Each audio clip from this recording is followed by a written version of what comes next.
I love the Beatles and I love the Velvet Underground, but the Velvet Underground are a better band than the Beatles in my view.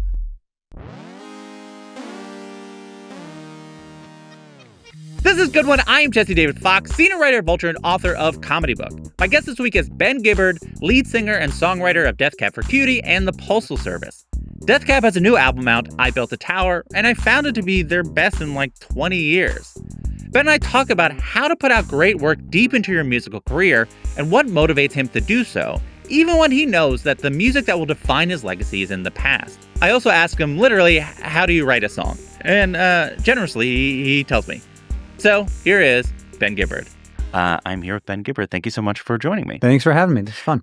So the first question we asked, what is the funniest, strangest, or most fascinating thing that happened to you this week?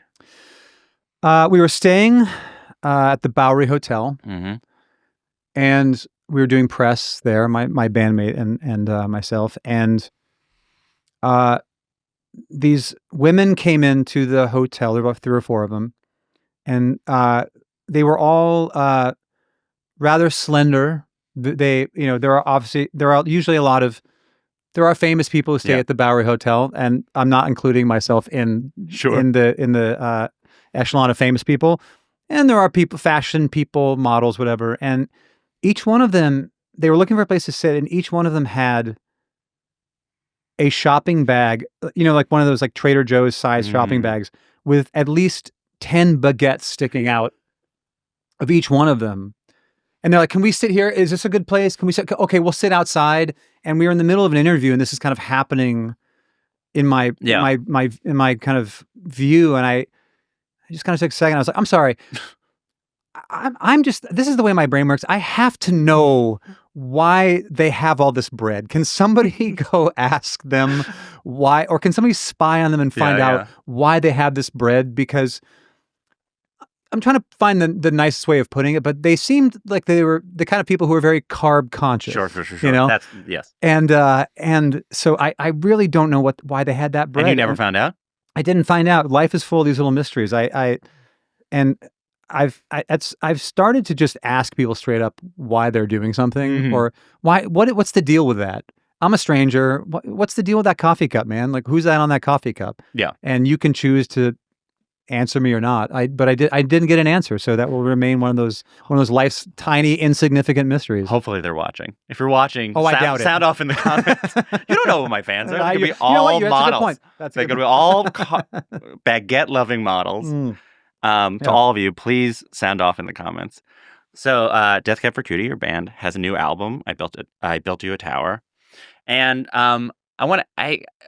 in a situation like this, I think about a thing Mark Maron told me, which is for the years of hosting his podcast, he would have these artists on, these legendary artists, and he'd want to talk about like, oh, it's so amazing you put out this. And then the artist would say something of like, well, my new album, I'm really finding myself. And then he said, except for when he talked to Paul McCartney, he did the reverse where he said something like, oh, do you feel like this is like the best stuff you're doing? And Paul says like, well, I was in the Beatles. Yeah. So this is all to say, you have a new album out. I do. How do you think of you putting out a new album, 30 years into this project? My goal, and I think by extension, I can say our goal in putting out a new record, outside of expressing what we want to express at this point in our lives, the hope for a new record at this point, now that we've made 11 of them, and that certainly with records like Transatlanticism and Plans, we've made the records that are the calling card records. They're the records that were in the cultural zeitgeist at a time when the band was at its height, so to speak, at least in a commercial sense, and the culture was how it was, where indie rock was, if not on the top of the mountain, it was maybe on a foothill gazing at the top of the mountain. I want the music that we make at this point in our career to be of the highest quality, of course, but I also want it to remind people why they love the band. And so I don't really have a problem with people asking me questions as they have been, as I've been doing parts of this record, So when you're making Transatlanticism, what was that? I don't mind at all, because I recognize that if I'm sitting across from somebody who has a relationship with that record that now is 20 plus years deep, they probably have a lot more questions about that time because those questions, oftentimes, if let's say you were a teenager when that record came out, those are the kind of questions you wanted to ask the person whose music you liked when you were a teenager, and you finally are in a place in your life where you get the opportunity to do that. Yeah. And so I don't get upset about people asking about old records or things in the past. Paul McCartney and I are basically like the same guy. Exactly. But no, and those two albums are essentially like all 10 of the Beatles. They're like all the Beatles records combined. Some people say, people are saying, but no, it doesn't bother me at all. I would rather have been a part of making things that people have that kind of connection to. Than not. And clearly we saw that when we were out playing those shows. Those shows were bigger than any of the shows that for all intents and purposes, bigger shows than we played on the last album cycle for our 10th album. And it's because those records have had the impact that they've had. And I feel that's worth honoring. Yeah. And don't worry, I have questions I've been waiting 25 years to ask you, but they're down the road of this interview, so we have some time. Recently, I saw Rostam, he used to be a Vampire Weekend producer. Yeah. He was on Subway Takes, and he was saying songwriting is a rare thing that you don't necessarily get better at it the more you do it. I saw that one. What did you think about it? I disagree. You 100% disagree? I have a vested interest. I 100% disagree. Great. I have a vested interest in disagreeing, of course. But I can say that as someone who's been putting out records since I was 21 years old, and on a night where we are playing songs from the newest record all the way down to the first record and everything in between, there are moments where we play an old song from an older record, and I just think, wow, that is a cringy lyric. I would never write that today. I think that I'm not sure if this is what he meant by it, so I don't want to put words in Rotson's mouth, and I have the utmost respect for the guy. But I think a better way of framing that is songwriting is one of the only art forms in which people form a relationship to your early work in a way that it colors the way they might see your most recent work. This doesn't exist in other art forms. Very rarely is there a novelist who you are like, their first book was the best thing they ever wrote and everything after that has been shit. Or, this filmmaker, the best movie that Richard Linklater, it's my favorite movie, but his best movie is not Slacker. Yeah. Filmmakers are allowed a grace that the work that they're making later in their life, they can become auteurs, they become better at it, or they are perceived to have improved in that craft. Same with novelists, other art forms. And I think it has more to do with the relationship of the listener to the music than the music itself, in most cases. I think there's something with music that if you almost abstract who the artist is, that abstract thing, the first time you consume that, like, opens up a new part of your brain that you cannot do. I think comedians are similar, which is like the essential essence of a comedian. The first time you get them, it is so exciting to just sort of meet a new comedian. Yeah. It is hard to give them sort of the core essence of a person. Now, you can get better at songwriting, but you can't unless your core essence fully changes, which sometimes happens. Like it often happens with comedians where at 40, they decide to become a completely different comedian. So then they get to essentially do it again. Sure. But musicians, for the most part, does feel like it tends to be pretty linear of like you're kind of making the same music. Like, I guess if you fully changed and did a completely different music, you would have an opportunity to write completely anew. But I think that's what you're getting at, which is like, if there was a world where you can like Men in Black, the zap eyes everyone's brain, and they only heard this new album, they'll be like, this is a cool thing. I never heard a thing like this before. Well, it's one of those things where it's difficult to comment on and not sound as if, not to sound embittered by the passage of time. But it's worth reminding the audience that and I think most musicians are first and foremost music fans before we are makers of music. And I think about some of my favorite records from when I was a teenager. And the reason they might remain my favorite record by a band is because of the time and place I heard it. Yeah. Teenage Fan Club is my favorite band. My favorite record of theirs is Bandwagon-esque. Their best record is Grand Prix, in my view. And I think sometimes we get that twisted a bit. We connote quality, or actually what's the better way of putting it? I'm struggling for words. We Impact with quality? Yeah, I've been Resonance with sorry, I'll back up and try it again. Sure. We assume that quality is related to the impact it Mm. had on our lives. And if that is your definition of what the best piece of work by a particular artist is, then yeah, that's correct. Yeah. But as a music fan, first and foremost, but also with the vested interest of being someone who makes records, I have come to the conclusion many times in my life as a music fan that the most popular song by an artist isn't necessarily their best song. Or the record that changed your life by a band isn't necessarily the best record that band made. It's just that you were 16 and this came out of nowhere and scratched an itch you didn't know you had. Yeah. I was actually going to ask you about that later. I saw a clip of the artist Ben Lee talking about Dave Grohl at a party. I don't know if you've seen this clip, but essentially he's like talking to Dave Grohl about the band Pulp and how Ben Lee was like, oh, Pulp's like the greatest band of all time. And Dave Grohl said, was like, well, if they're so big, why aren't they selling out football stadiums? Now, I imagine this is partly because Dave Grohl's only experience of being in a band is these. Perhaps.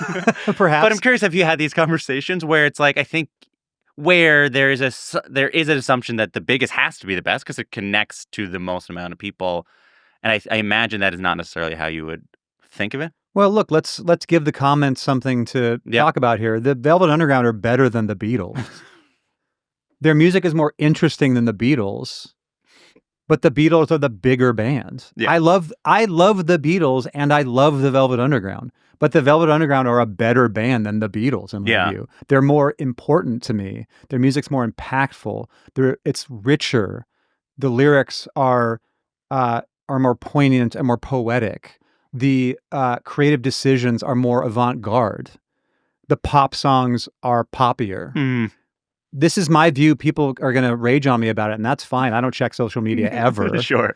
But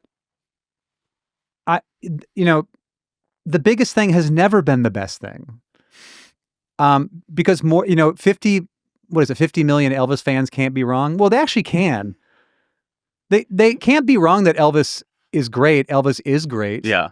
But there were other people making music, specifically a lot of the black people that he took the music from that were making arguably much better music. Yeah.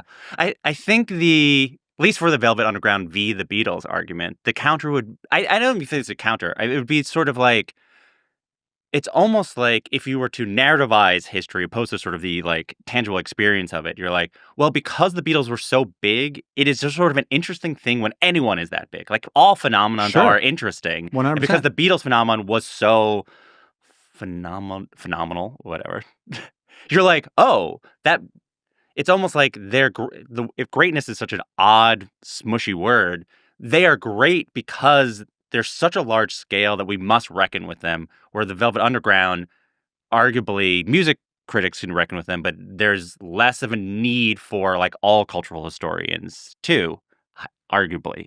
You have a better sense than I. But I think, to not argue semantics or, kind of get into the weeds with kind of this one thing. But it's, the greatest can mean the biggest. Yeah.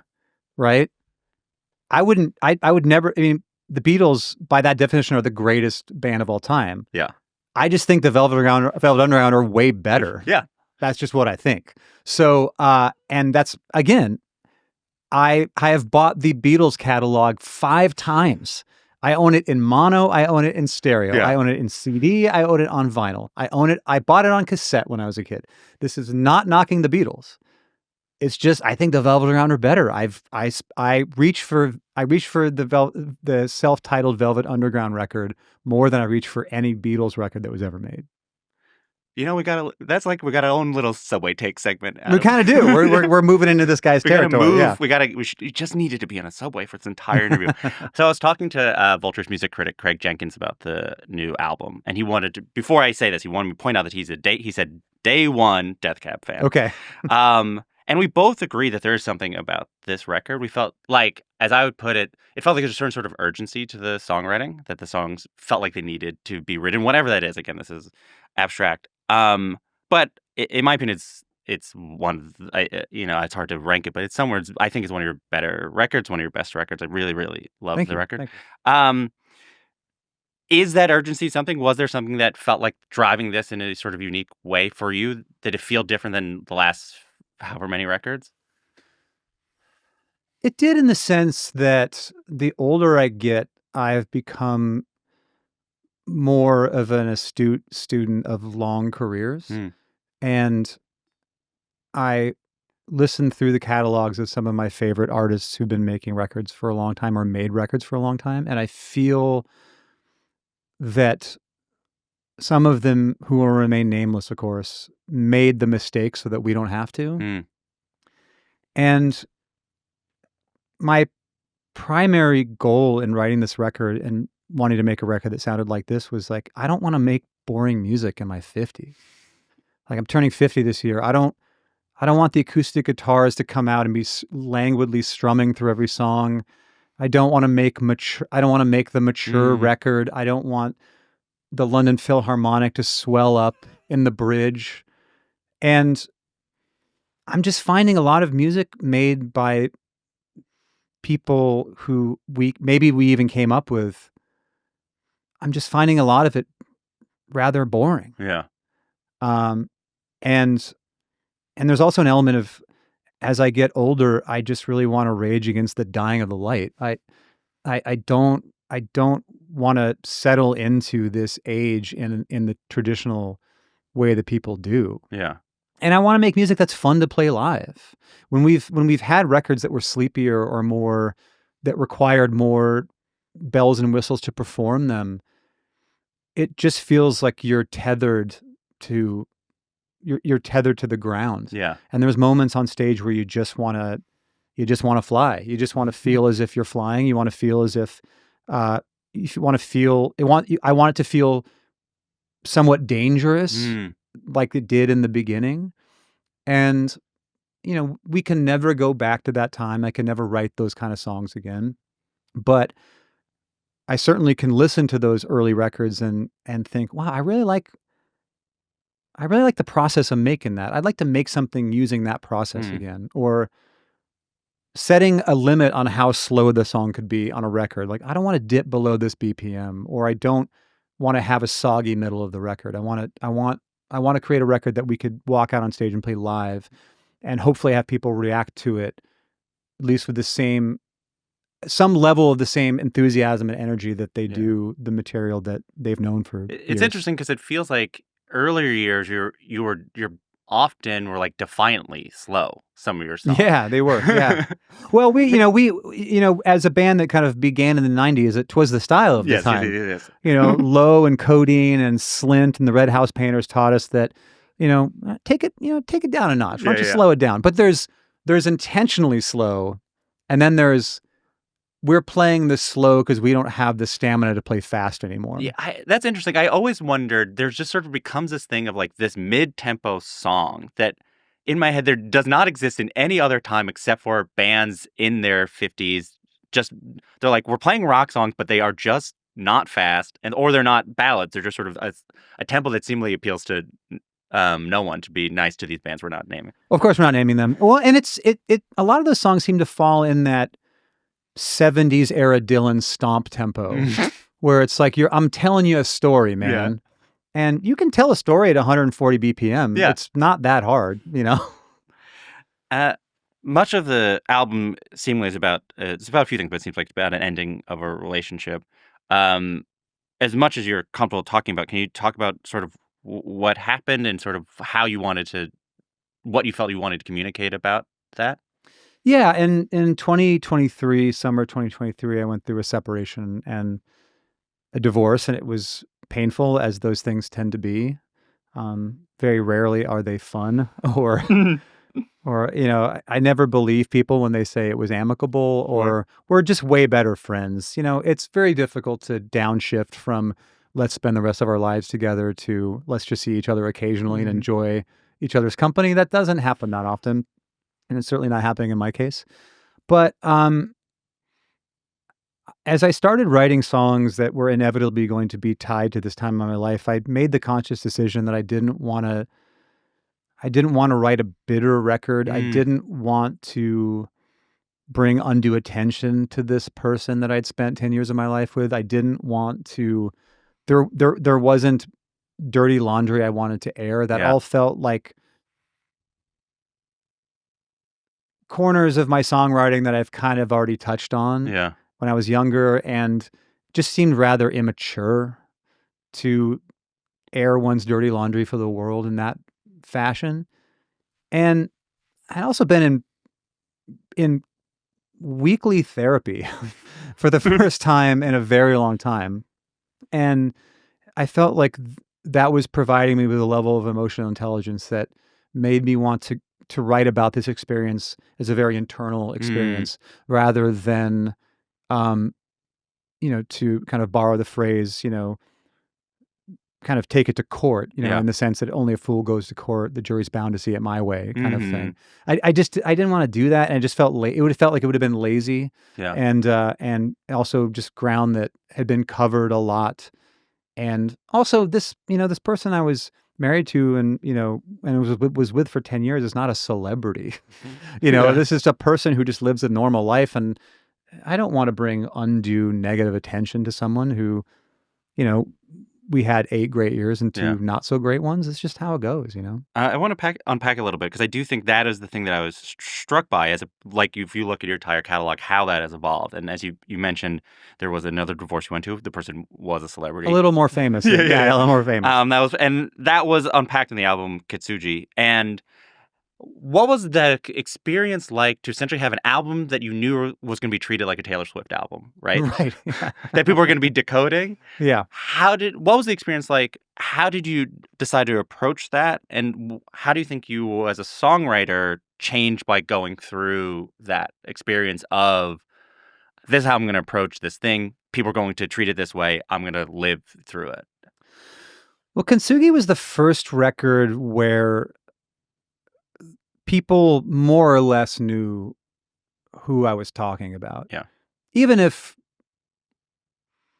elements were changed for dramatic effect or for narrative purposes, people's assumptions were pretty much spot on about that record. And I remember a moment when I was starting to write songs for it, and I was talking with Jenny Lewis, wonderful songwriter in her own right, one of my best friends, front woman of Brilo Kiley. And I was saying how I was struggling to kind of find a way to write about this. And she very quickly cut me off and was like, no, fuck that. You write your story. This is your story. And, you don't concern yourself with what other people are going to attempt to decode. They're going to do that no matter what. And there are some things on that record that I feel a little bit I went too far in a few instances. But at the same time, I was really hurt. Yeah. And it was the first time that I'd experienced and hopefully the last, I experienced the massaging of a very public scenario by a publicist, And I felt a great injustice that not that I wanted to air dirty laundry about Zoe or about our lives together, but just that so much of what had occurred had been, kind of was sitting under a carefully crafted statement by a publicist. Yeah. Now, years later, I completely understand why. This is just me at whatever I was, 32 or 3. Yeah. It was a different time. Yeah. And I didn't have any experience in that world. I didn't have, before Zoe and I were together, I didn't know famous people. I didn't know what it was like to move through the world, either with somebody who fell into that category or to be in a relationship with somebody like that. So, years later, I totally understand the purpose of that. It's to misdirect away from the dissolution of a marriage. Yeah. But I felt I had this duty to to tell people what had happened in some capacity. And there's elements of that as I look back on it now, I feel a little bit ashamed of. Yeah. But it's a learning, we're all learning. We're all trying to figure out how to live on this planet. I think that album is also partly because it seemed like you had such disdain for living in Los Angeles that like that marriage became a sort of like Trojan horse to be like, this entire city must be burned to the ground.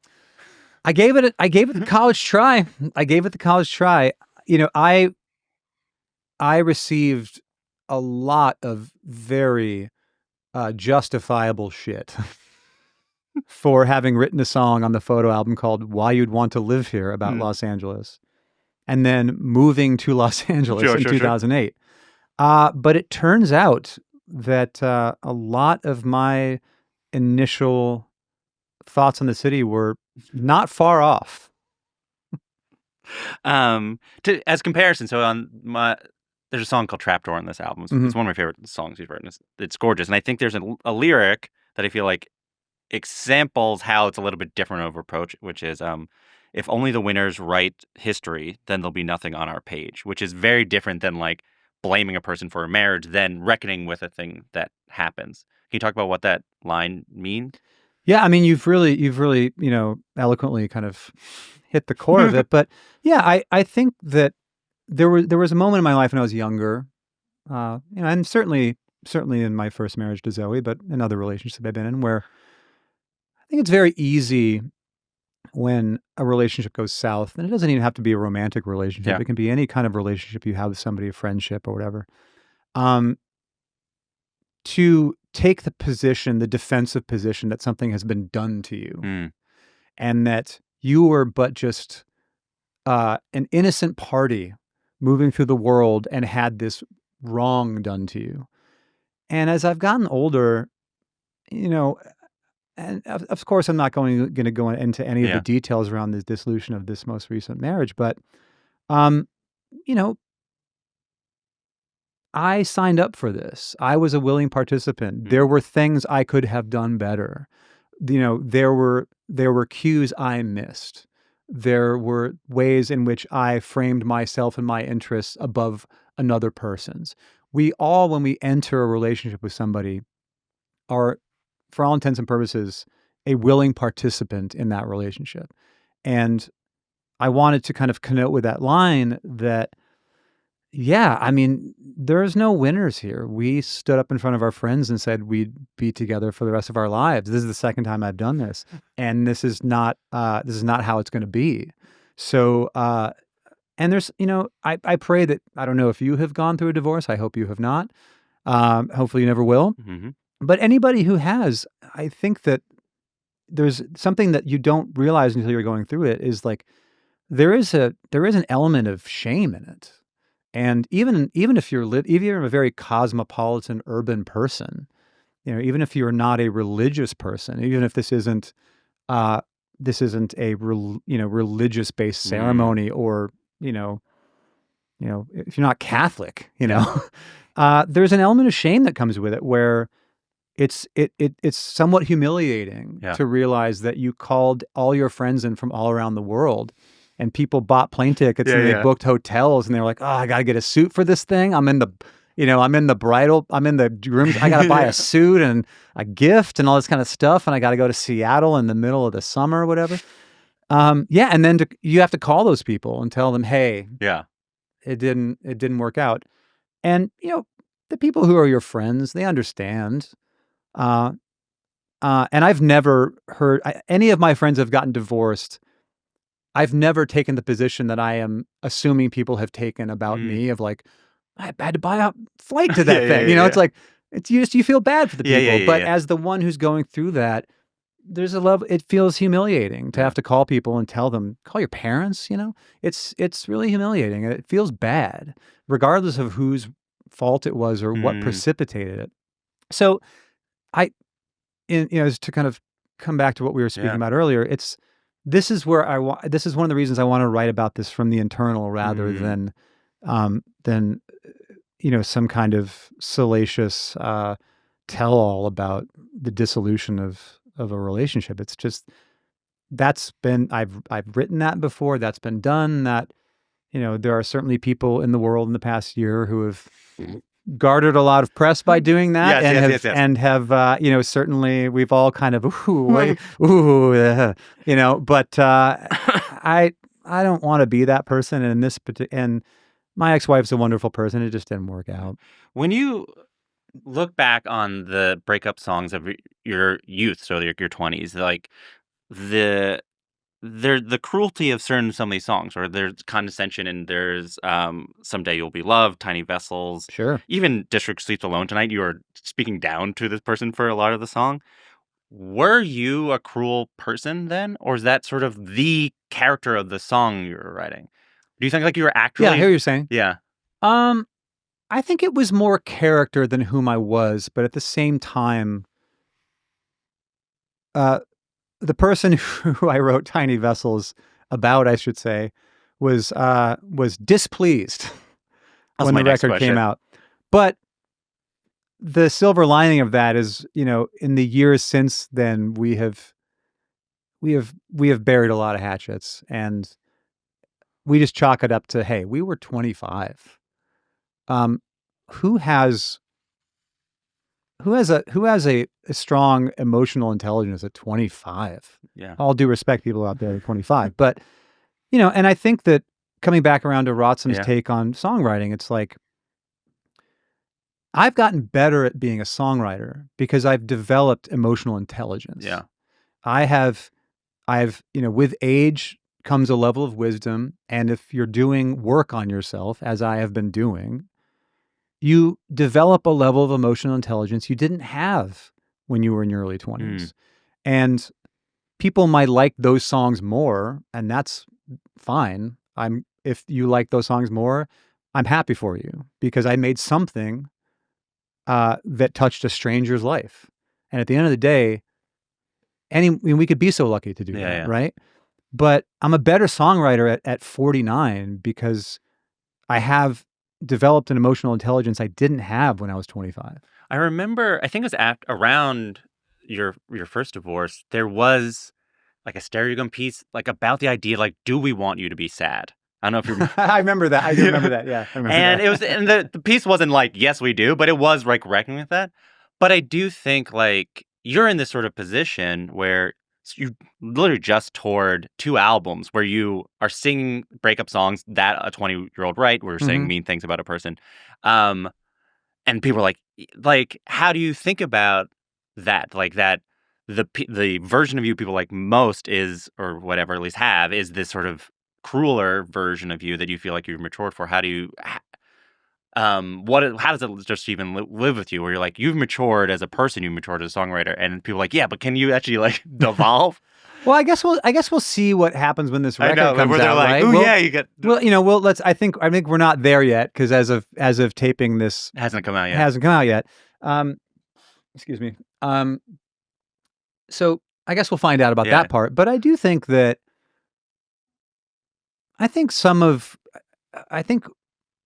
of the songs that I've written, or the music that's in the world that has resonated the most with people, oftentimes, or in certain cases, it resonates because the person singing is saying something that in the darker recesses of your heart and mind, you think and you feel, but you either don't have the words to say it, you are too polite or too considerate a person to say it, but you feel it. And we all have those moments where we just have an incredibly dark thought about someone that we care about, or someone that we don't know, or whatever, right? So the idea that I would like to think that it's probably because a lot of people in their darker moments are very upset with people they might have been with, or might have just broken up with, and they probably shouldn't say these things directly to those people, but they are feeling them in the cold corners of the night. You know? I will say the flip side is, I remember I had an ex-girlfriend in college who loved Tiny Vessels because she related to the woman in the song. Interesting. And I was like, and then I couldn't process that. I'm now older, and I think and I don't want to speak for this person who I've not spoken for a while, but I imagine there's something to, you have this experience of like Tiny Vessels where a guy essentially like uses a person, or at least in the song is kind of treating a person like they're using them. And I imagine if that happened to you and you think the guy is an asshole or like they fucked up or just you have no idea, right? They do this and they go away. It's nice to be like, I was correct. They were mean about it, or they knew they were being evil. Like any answers in a situation where you have no answers, even if you're being condescended to, I imagine there's some sort of painful relief to it. I mean, like, I think you've noted that, like, often when men come up to you street, be like, "Oh, my girlfriend's a big fan of yours." I think there is something. Yeah. Well, I wouldn't say I wouldn't say I'm pushing back on that take, 100%. but what I would say is that for me, the real meat of that song is the bridge, because the verses are set up to be, I was with this person and they are beautiful, but they don't mean anything to me. Yeah. But in the verse, the narrator is saying, I wanted to believe in the words I was speaking. It was moved in the dark. Yeah. I want to believe in the fact that I said I love you. And I wanted to mold myself into that person. I wanted this to work. And I lied to myself to try to be that person for you. Yeah. But at the end of the day, you don't mean anything to me. And that's a pretty harsh way of putting it, of course. Nothing. I probably would have written that differently. Yes. Now, I would write that differently. Yeah. Now. But yeah, I can understand why people would see that as an incredibly cruel song. But to me, it also in its own way is an investigation of the internal of that. Yeah, no, I really wanted to be this, and it is my failure that I feel this way. Yeah. Your ex-wife is an artist as well, and it seemingly has done photographs about your marriage. I'm not going to show you them or comment upon them. But No, I that's was fine. curious, unlike your last marriage where your ex-wife did not seem to comment upon it beyond the sort of statement, what does it feel like sort of have the tables turned where art is being made about you in a breakup? It's been, I've been doing this for almost 30 years. It's, turnabout is fair play. Yeah, fair. It's fine with me, we all have to process this in our own way. And making art has always been one of the most effective ways for me to help me process this. But, I'm a pretty avid runner, and I follow all these Instagram kind of accounts of like, weird meme ultra running stuff. And there was one that kind of I always chuckle when I see it, which is something along the lines of like, ultra running is my therapy, says man in desperate need of real therapy, that applies to art as well. Sure. Songwriting is my therapy, says man in desperate need of real 100%. therapy, That makes sense. What was it? So you recently, between your last two albums, you toured Transatlanticism, Give Up, and Plans. What was it like I imagine there's a certain amount of like, to sing the song, you have to like be in the place of it. What was it like to be a person who's about to turn 50 playing songs about that a person wrote when they're about to turn 29? Are you playing it and be like, this is Kid? What is or you able to like be there? What is it? Yeah, there's an element of existing in my 25, 26-year-old self that is, I wouldn't even say that it's disconcerting. It's in a way, it's almost more comforting, because as I'm playing a song like Tiny Vessels, I think about the person I wrote it about, and I think, man, I'm so glad that I don't think that way about that person anymore. I'm so glad that we were able to bury our hatchets and, if not become friends, recognize that this was a crazy time in our lives. So more times than not, when we're playing these songs, I'm just relieved that if it's a song that has any malice to it or deep melancholy, I'm just glad that I don't feel that way anymore. Yeah. And that's and one would hope that would be the case. The Who is still playing My Generation. The Rolling Stones are playing Satisfaction. Yeah. Part of the service that we provide as musicians is that we mark time in people's lives. I've said on numerous occasions that music is a time machine. I have this memory that I've spoken about, at various times, about being home from college. First time I was back freshman year, Thanksgiving it must have been. And my dad was playing me the Freewheelin' Bob Dylan. And at that time I hadn't heard it, and he was playing it, and he was like, "Oh, this record is great." And it got to the girl from the North Country, and he had his hand over his face, and he was kind of going into this place, and I realized he was thinking about something that wasn't my mom, you know. Mm. And it was like a really powerful moment to realize, like, my dad's a human being who had a life before the life that I know him in. And this piece of music is taking him back to that time. And for 3.5 minutes, he's going to live in that space, and he's going to come back out Yeah. and be my dad again. And it's not something that's unique to the music that we make. It's just what music does. It's the service it provides in the world. We're all just kind of dipping into this river of music that's been flowing since the dawn of time. And we're just kind of floating in the river for a while. Yeah. I was thinking of this record in conversation with Plans, because it's like there's like it's both love and there's like a mortality aspect to both records, and I was curious specifically about what's it like to sing the lyric "Love is watching someone die" at 49 versus 29, where hypothetically you know more people probably that have died. Many more, yeah. And that lyric is intense regardless, but like that lyric always hits people because of that reason. What is that? How's that lyric changed for you now? I think it will change dramatically when I first lose someone who is in my inner circle. As a musician, and as someone who spends most of their time with creative people of varying degrees of mental illness, yeah, I've had some people commit suicide. I've had some people drink themselves to death. there are people who've OD'd. Yeah. And yeah, we're getting to that age. I'm at 49 at this point. Like, people are starting to get sick. You know, people are starting to get cancer. You know, this is, and it's. I wouldn't say that people are not dropping like flies around me, but you know, the sword of Damocles is hanging a little closer to all of our heads than it did when we were 25, and I tend to think about it quite a bit more. Yeah.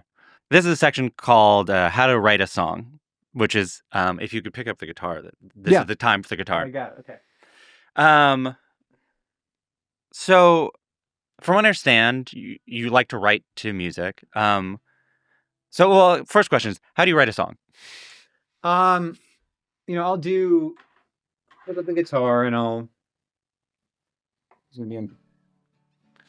So normally I'll have some kind of drum loop going in my little studio, either something that I made myself, something I made on a drum machine, or made myself playing drums, or like a loop off an old, like a break off an old record or whatever. And I'll kind of start playing something.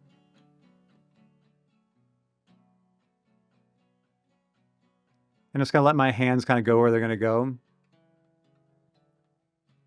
And I'll kind of like that. And I'll probably record this first. So this is going on the tape now on the Pro Tools.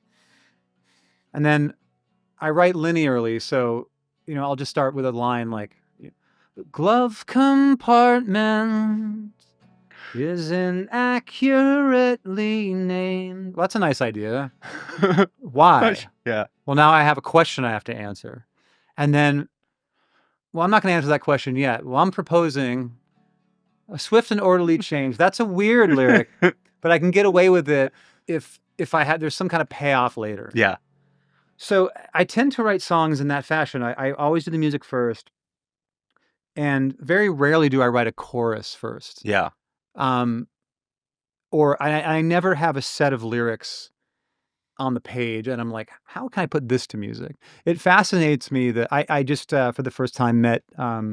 This week I met Stephen Wilson Jr., this incredible country singer-songwriter. And we just started to talk about process, and I'm not going to do his accent, but you know, he was, well, yeah, I know everything. I just write lyrics, man. I write them all down, and then, you know, I find music that fits them. And I was like, really? And he was like, yeah, well, I write the lyrics first. And I was like, he was like, well, how do you do it? As if there was there couldn't possibly be another way to do it. And he was like, well, no, I was like, well, I write the music first, and then I just figure out what words will go over top of it. And he looked at me like I was insane. And he was like, what? And I was like, and I was looking at him like he was insane. What do you mean you write the lyrics before you have the music? To me, that is insane. But I do know people, I'm aware that that idea exists. Well, the Woody, person with the little notebook. Well, that's what Woody Guthrie did. I mean, the reason there was a trunk full of unreleased songs that Billy Bragg and Wilco could make into 2 records. But that's how I do it, and I just kind of follow. Sometimes I hit a dead end, and I maybe have to backtrack and start over again. But my rule is I have to finish everything I started. As soon as there's words, as soon as there's a melody and words, even a couple lines, like I have to finish it. So wait, well, keep it because I'll ask. Hold it. Okay. Oddly enough, Title and Registration was going to be one of the songs I asked because it's like you're playing that part. Are you hearing something that goes?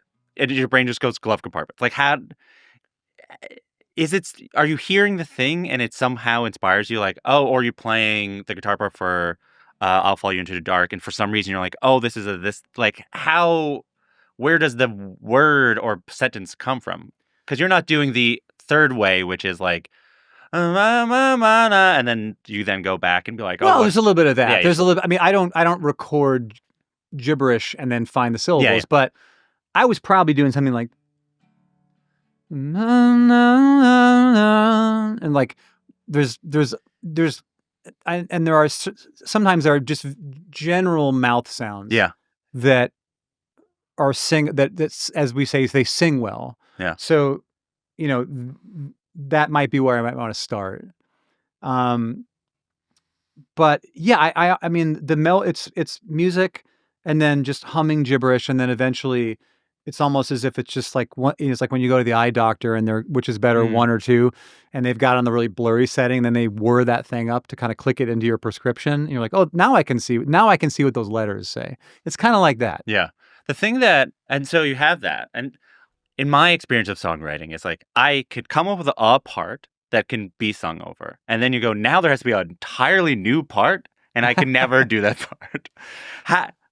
You have this part, right? You start the part that started you to down the road, but you're aware of song structure works. You can't just play one.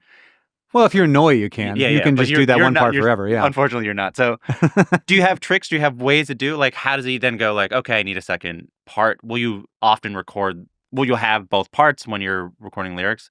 I mean, you can use Title Registration or any song. No, we can stick on this one. Yeah. It really depends. And this is kind of where it comes down to process. For the first 3.5 records, so all the first 3 records, and then about half of Transatlanticism, I was making those demos on a 4-track. I'm sure you're familiar with what a 4-track is. But for people who are not, it's a machine that takes a regular cassette and takes all 4 tracks, which is 2 on the A, 2 on the B, and runs them in the same direction so you can multi-track on them. And that was the medium by which I wrote, the method by which I wrote the first 3 records and a lot of Transatlanticism. And in order to 4-track a song, you had to basically have written the whole song before you hit record. Because I'd be doing this, and it'd come to the next part, and I don't know, where am I going? I could stop there and then try to punch in the next part, but it would just sound goofy. So I'd have to write the whole thing in some form or fashion and then play it all the way through from the beginning to the end. But once I started recording in Pro Tools in 2003, 2001, 2002, I didn't have to do that anymore. I could just leave the space.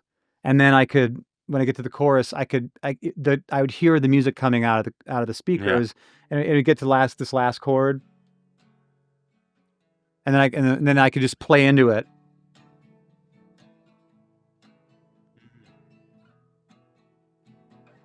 I could record that on another track. Yeah. So it gave me the flexibility to try a B part or a chorus, and then if it didn't work, I wasn't committed to it as I would have been on the 4-track. If I didn't like that chorus later, I have to re-record the whole song. Yeah. And there are benefits and there are pluses and minuses to both. In recent years, I've rather enjoyed writing songs in this fashion where I come up with a riff or some part or some collection of elements, a drum riff and a guitar thing and a bass thing, and that becomes the verse.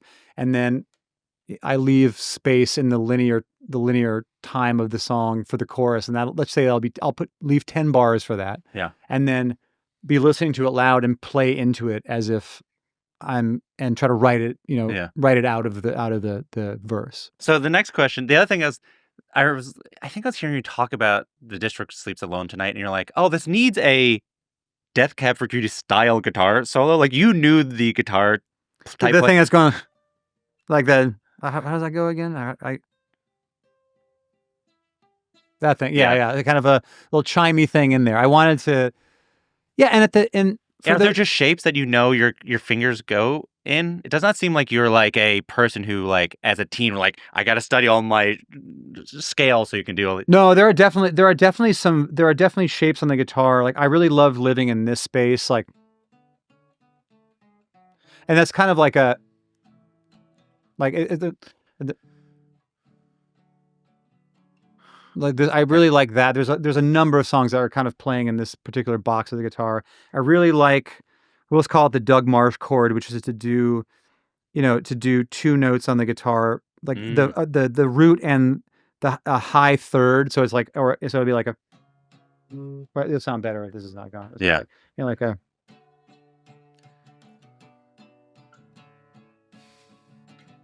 It's kind of like the Doug Marsh, like the Doug Marsh chord, the same way that this is kind of the Smashing Pumpkin chord, so Doug does a lot of this, like, on like it was like I was to play Doug Marsh, a song of 3 years ago today. It goes like,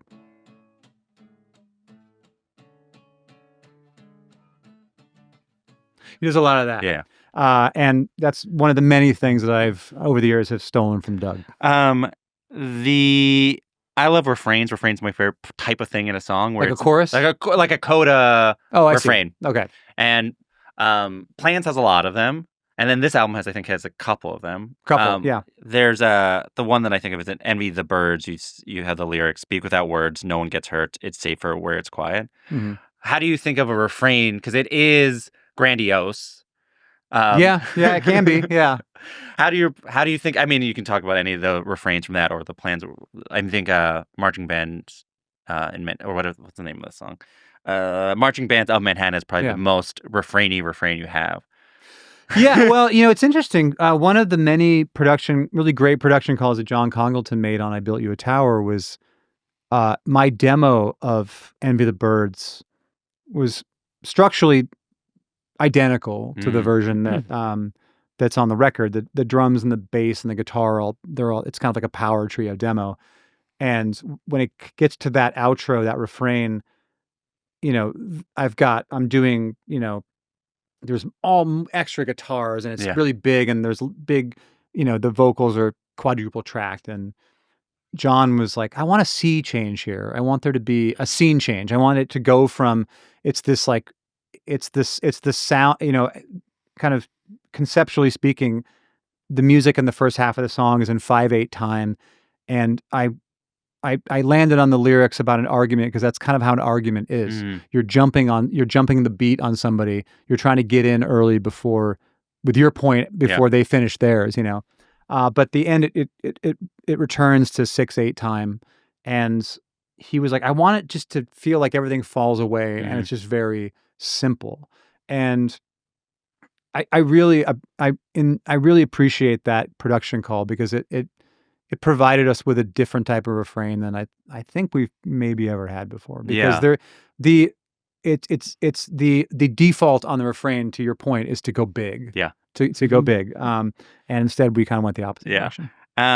These will be quick ones. What's the easiest song you ever wrote? The easiest song for you to write? I Will Follow You in the Dark, I wrote in 20 minutes. Why? It just because once you had the first lyric, it all fit in? Well, because this is, I don't know if anybody will ever hire me to teach a class on songwriting, and I hope they don't. But let's say that they were. Essentially, this is the class. Let's say what they were going to do that. I had rented this little apartment in downtown Seattle at a time when one could do that for not a lot of money. And it was in this kind of rundown apartment building downtown, and I converted it into like a small writing studio, in the sense that I put a desk in there and a set of speakers and a Pro Tools M box, and I just had a couple of guitars in there, and I was trying to write songs for Plans, because we had been touring our asses off on Transatlanticism. That record obviously was a big breakout for us. We had signed to Atlantic in October of 2004, and we were going in the studio that January to make that record. So the turnaround between those records was less than 2 years, but we had been on the road for 9 months of one of those years. And I was really at a loss for a complete batch of songs. And so I rented this apartment and I made it my day job. I went there every day at 9 a.m. and I was there till 5. And I spent a month or two just writing trash, just really not getting anywhere and getting really frustrated and contemplating going to the band and saying, "Hey guys, we got to push this back. I'm not getting it."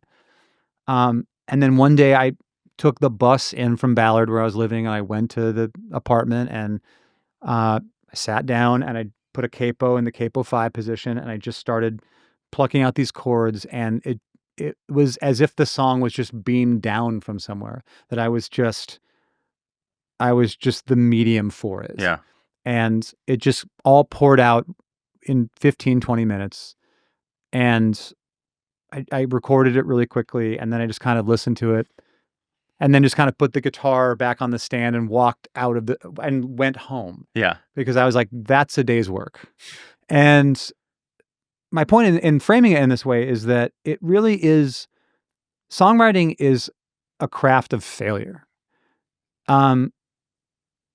It's very different than being a baseball player, of course, but to me it's similar to that saying that people say about baseball, that the people who fail 7 out of 10 times go to the Hall of Fame. Yeah. It's rather similar. The older I get, I write more to get less back. But I'm aware of that. I know that I'm going to have to write, as we did, 90 songs for this record to chip it down to a good 11 that will make what we think is a solid record. And in a lot of those songs, I try to use this set of lyrics or this general concept, and it doesn't quite land properly. I might come back to it 2 months later, try it again with a different set of music. Yeah. But it's one of the reasons I finish everything, because I really feel as if it's when you're failing that you're doing the real work of songwriting. Yeah. And something that my buddy Britt Daniels said years ago, I don't know if this was something he came up with or if he read it somewhere, but he said that inspiration likes to find you hard at work.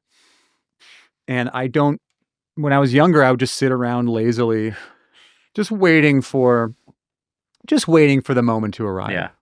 And I treat this like my job. This is my job. I'm almost 50 and I've been a professional musician for 26 years.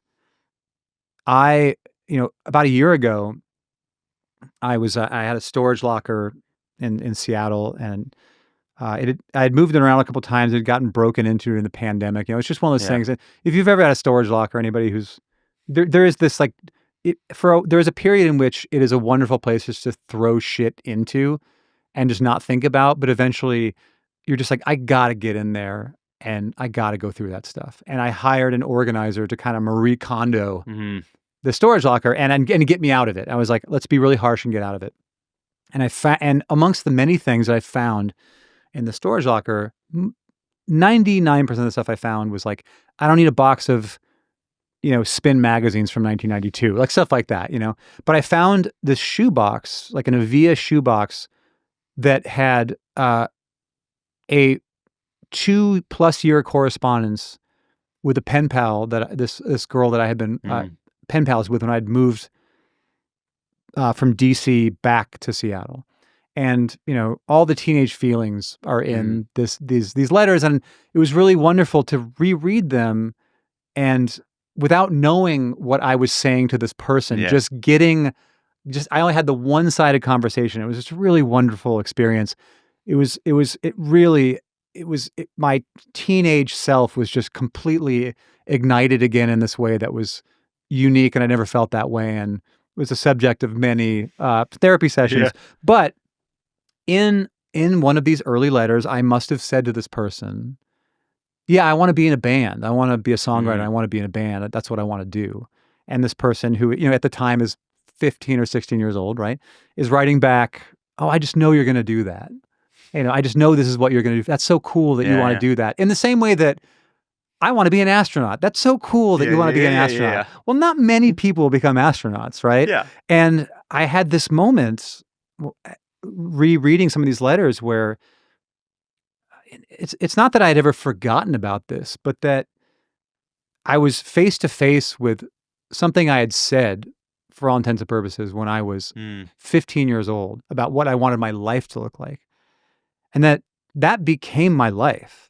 And there are these moments as I've gotten older that are just wonderful moments of perspective, that even at the worst this has been, even at the sacrifices, even given the sacrifices I had to make in my life, or the people that I've been unable to maintain contact with, I wouldn't say it's all worth it. Yeah. Because I do believe that in life we do have regrets, I certainly have regrets about how I handled some of the things in my life.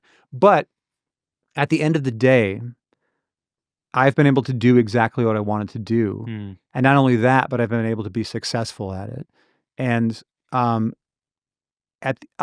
makes me want to work harder at this, at what is ostensibly the back nine of my life, to never take it for granted, to never think that good enough is fine, to never think that by just showing up, I'm going to be great. And that this is a constant forge. It is a discipline that needs to be nurtured, and it needs to be respected. And you need to know that by just showing up is not enough. Yeah. And I don't know what the future holds for the records we're going to make or what they're going to sound like, but there will never be anything that we do that while in the process of making it, we're like, that's fine. Yeah. That, I guess that will work. That's just not acceptable. And it's become even less acceptable the older I get. Speaking of I Will Follow You Into the Dark, there's a lyric that going into this, I was going to bring up being like, well, this is clearly your most famous, best lyric that I have since learned is also what some think of as your worst lyric. Ooh, tell me what that one is. Do you want me to keep holding this, or can I put this away? You can put it down. Okay. I think you could. It'll be right there if you need it. If I need it, I'll grab it. Yeah. Which is Catholic school as vicious as Roman rule. I got my knuckles bruised by a lady in black, or a lady in black. In my head, I was like, well, that's clearly your best lyric.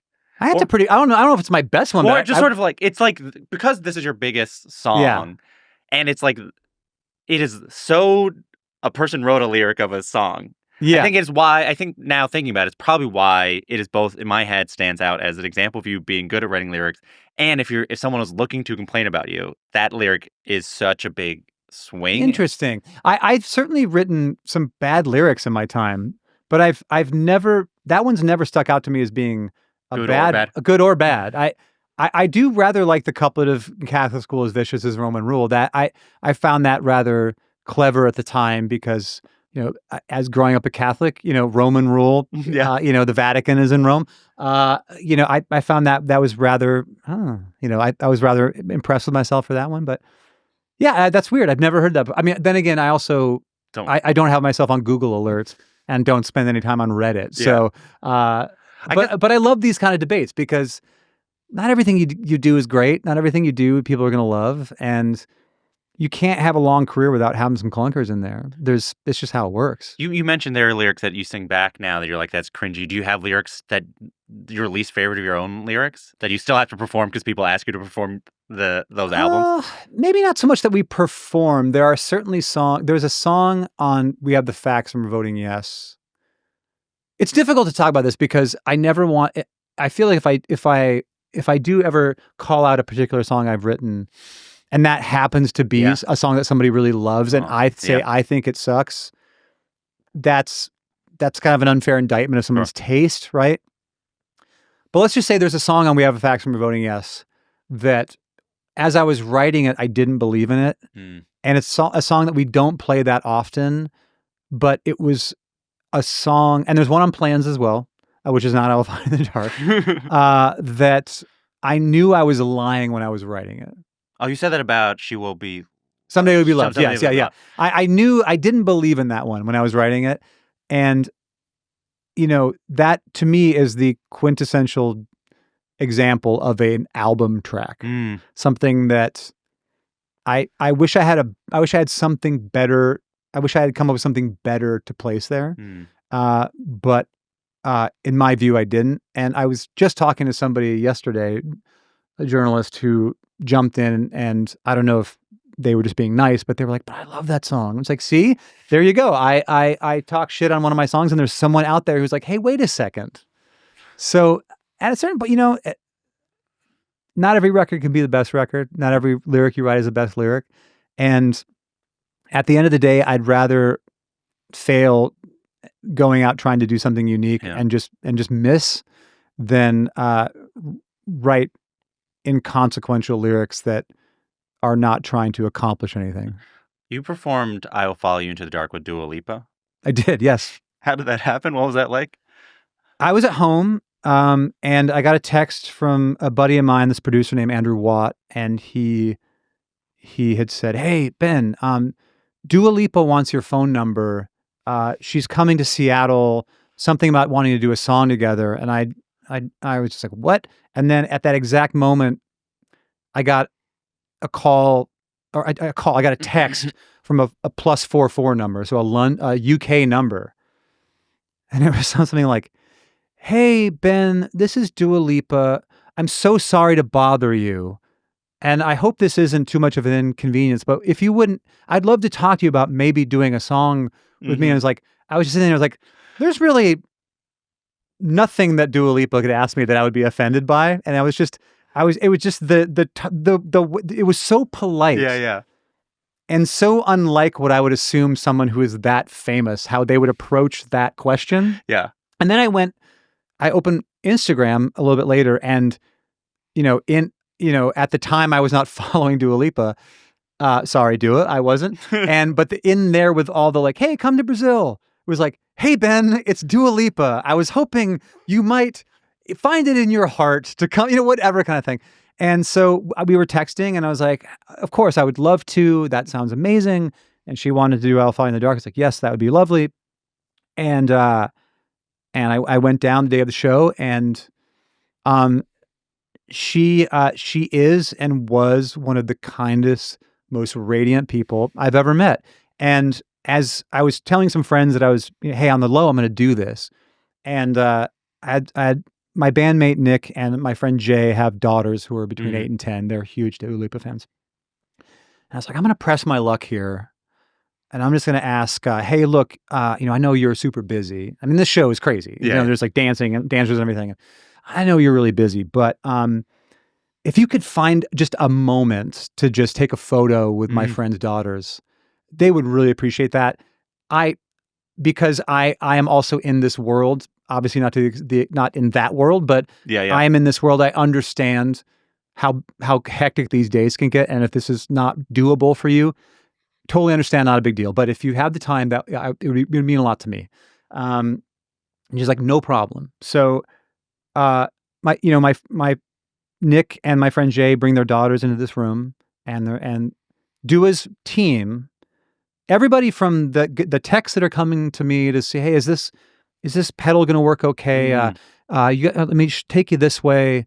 The people in her band, her dancers, everybody in this organization is wonderful. And it doesn't, I've been around enough bullshitters to know when people are pretending to be nice, Everybody in this organization is the best person I've ever met. Yeah.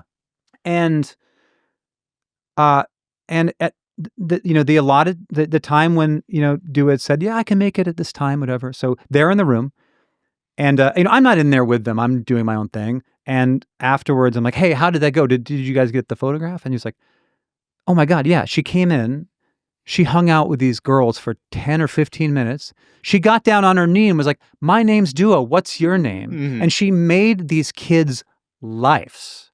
And it was like, really in that moment, I had gotten such a good vibe off of her just in the brief amount of time we'd spent working on the song. But it was, I think that as I've moved through this world with my small lowercase c version of celebrity, and I've been able to rub shoulders with some people who are rather famous, it really is an indication of someone's character, how they treat the people that they don't Need to. they don't need anything from, Yeah. you know? And the fact that she went out of her way to like, and that she understood what what this 10 or 15 minutes meant to these little girls was like, I will ride or die with this person. Whatever you need, I'm there. I mean, I was totally blown away, and we had such a good time doing the song. She sang it wonderfully. People were really nice to me. Yeah. I mean, it was truly a highlight. It was unbelievable. So Dua introduces you as an indie legend, which is like ironic to certain nerds because like that was your first album released on a major record label. Right. Yes. Yeah.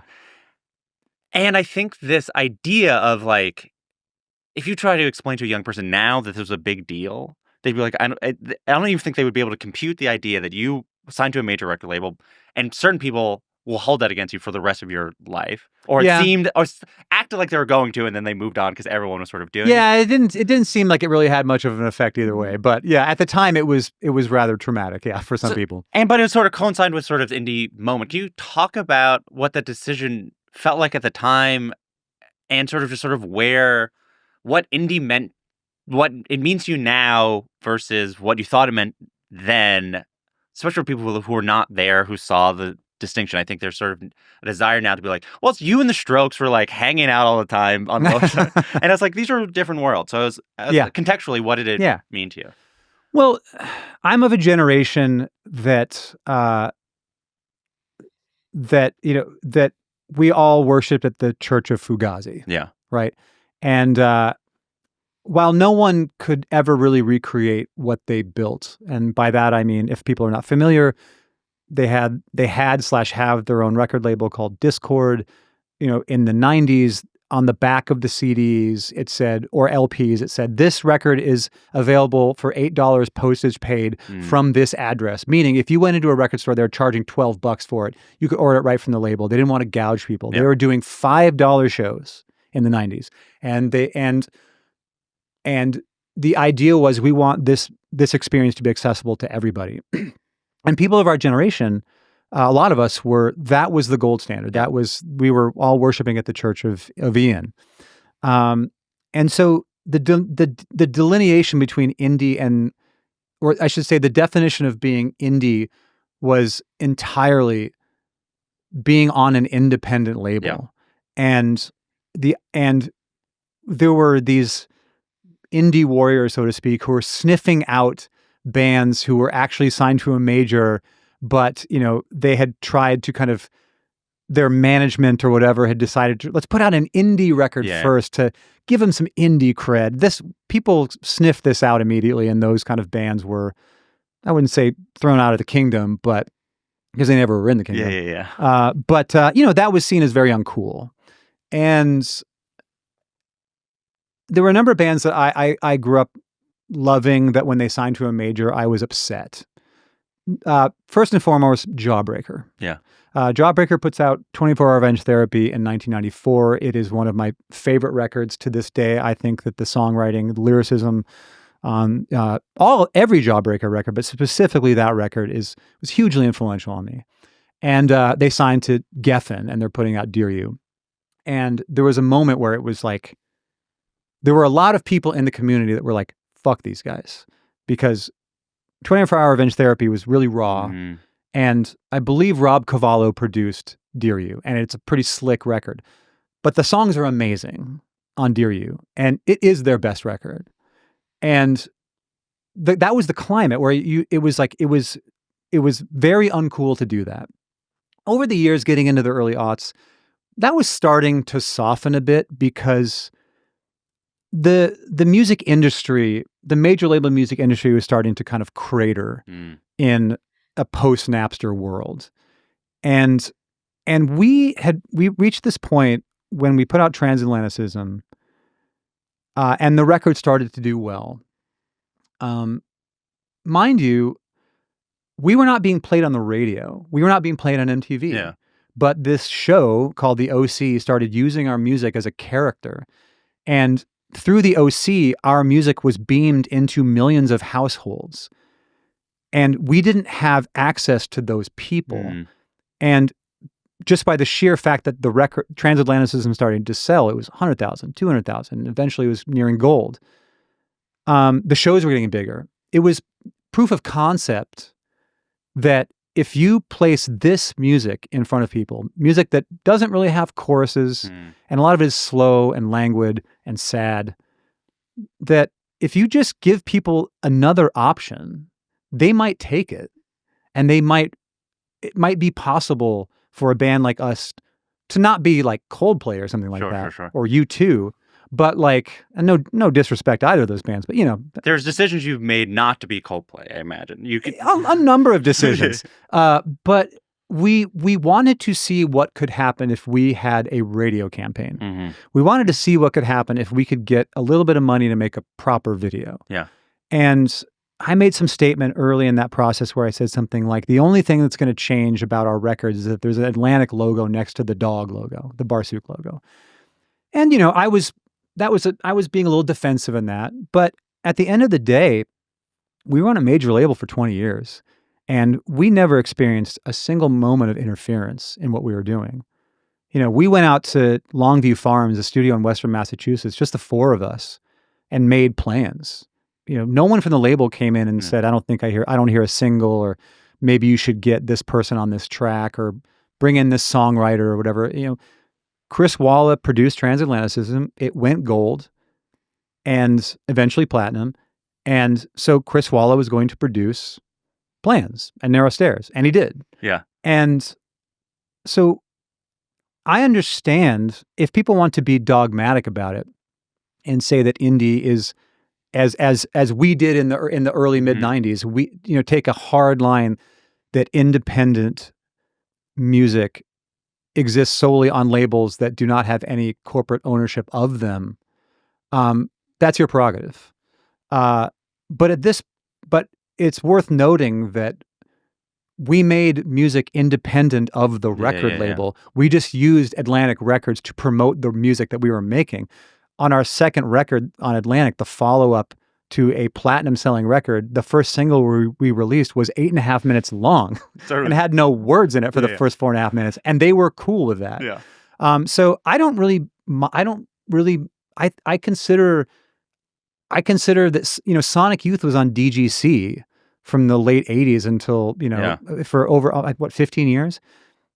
I mean, no one ever talked about Sonic Youth like they weren't an indie band, Yeah, I think so. I mean, I think what is interesting is, though that became the sort of focus of the fight, it's like that it was at a time where those bands felt at least really relevant. Like, it's that, and then like there's even like the next wave where you sort of, the example I always think of is like, it's amazing how popular Animal Collective was allowed to be in 2009.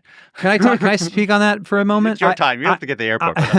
I went to see Animal Collective when I was living in LA at the Wiltern. I think I was at that same. Were you really? Okay, Yeah. I was at the Wiltern, and I was there, and I saw Lou Barlow from Sebadoh and Dinosaur Jr. was there, and we know each other, and we were standing there watching the show, and he turns to me and he was like, "Can you believe that this band playing this weird ass music has put 2,500 people in this room?" And I was like, "This is a wonderful indication that the times they are a changing. Yeah.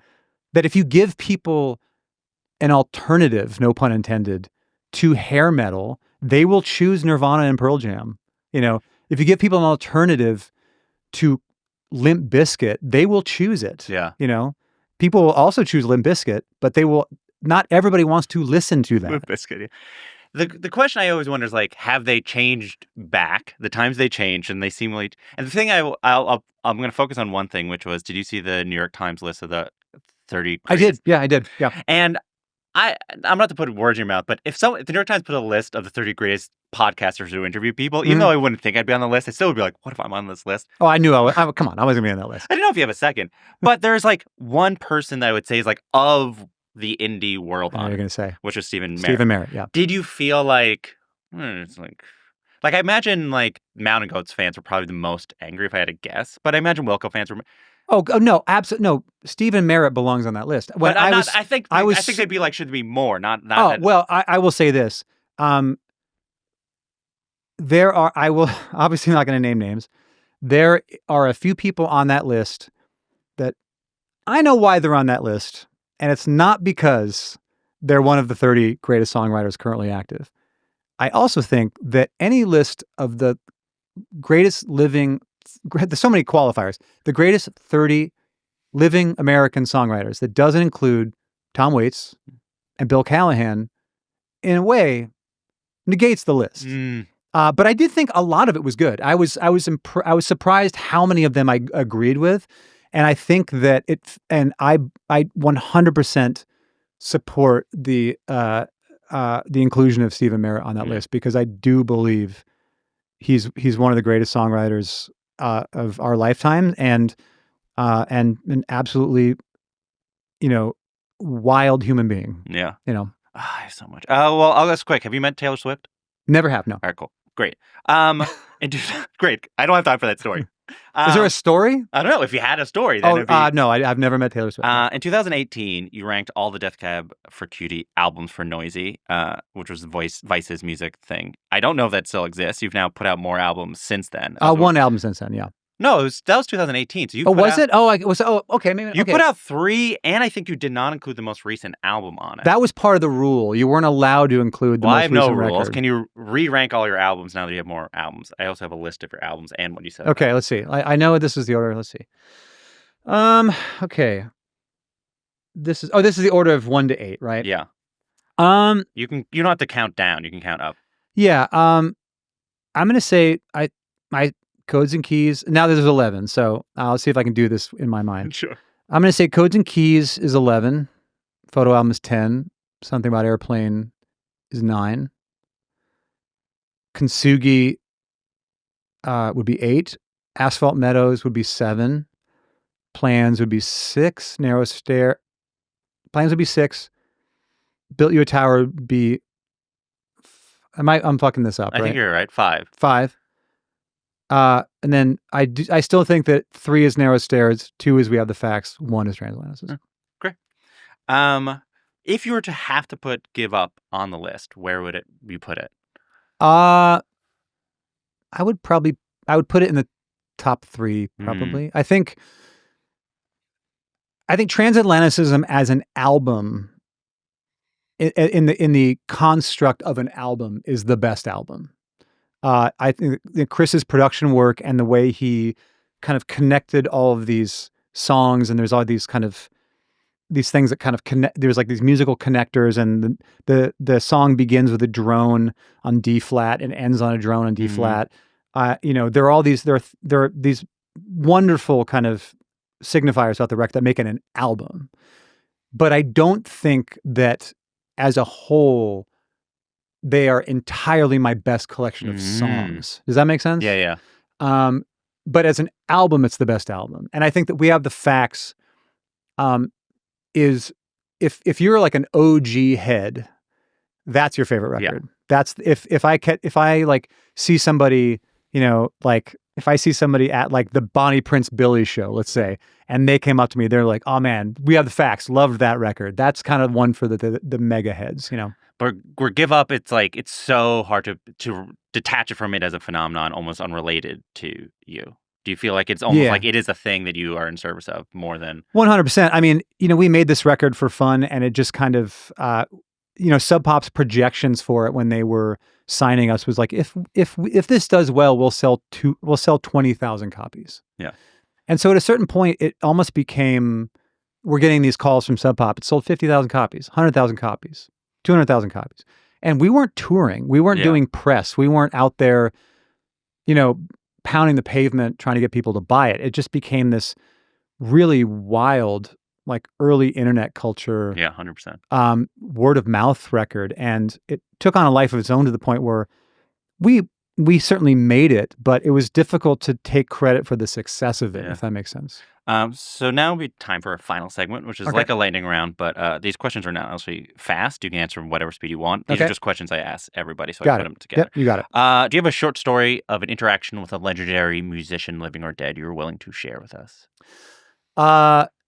Yes. I remember in 2006, we were on tour in Europe, and we were in Dublin, and we were doing this festival. And Pete Townsend had this mobile recording unit thing that he was doing where it was kind of really pretty Yeah. cool thing where he was doing what would be the version of a podcast now and have people come in this little trailer he was towing and play songs. And we're sitting there talking and we're nervous. It's Pete Townsend. And he says, and he's, where are you guys from? I'm like, well, we're from Seattle. And I try to form this connective tissue. He's like, we actually know the guys in Pearl Jam. I know you guys are friends with Ed and those guys. And he just kind of takes a moment. He's like, yeah, I remember we were playing in Seattle in the 70s and there were all these kids and they were under the we were staying at the Edgewater Inn. They were all these homeless kids. They were underneath the viaduct there. And Keith Moon, he goes and he takes them and brings them in the Edgewater Inn and he serves them all dinner. Well, what are they going to do? He's bloody Keith Moon, And I swear to you that one of those kids was Kurt Cobain. And Walla and I just look at each other and we're like, what, man? Like, and in no world are we going to correct this guy. Yeah. And there's a couple other people in the trailer and they're like, wow, that's amazing. And I'm just like, and Walla and I are just like, I'm like, we're going to talk about this when we leave this trailer, right? And it was amazing. And I do believe he believed that. Mm-hmm. But I was too nervous to correct him If that was true, that'd be amazing. I mean, I don't know how he got from Aberdeen, at 10 years old to Seattle and under the viaduct. It's possible, I suppose, but unlikely, I'd say. It can be a fast one. However you want to answer this, how much money do you have or make? I have enough money to not worry about money. And I make more money than I made when I was 25 doing the exact same thing. Well put. Do you have a story of your best time you bombed? You played a show, but there's something Oh, absolutely. More... Cool. Not that long ago, I went to LA to do a performance at the Grammy Museum with Rodriguez when he was alive. And we had been informed, it was myself and another person, and we had been informed that he wanted to do I Only Have Eyes for You, and that we should learn that song. I would do a couple songs, Rodriguez would do a couple songs. It was really a day in service of Rodriguez. The documentary was out, and he was kind of having a well-deserved moment. And we get up to do I Only Have Eyes with You, and we realize that his guitar is not tuned to anything. And we start asking him in front of an audience, what the notes are you, what are you? He's like, he's gone standard tuning. I'm in standard tuning. And and we are, the three of us are trying to play this song that is, mind you, all jazz chords. Yeah. Together. And it was the most, it might be online. It is the most shambolic performance I think I've ever been a part of in my life. And it was awesome. Thank you so much. Thank you. We did.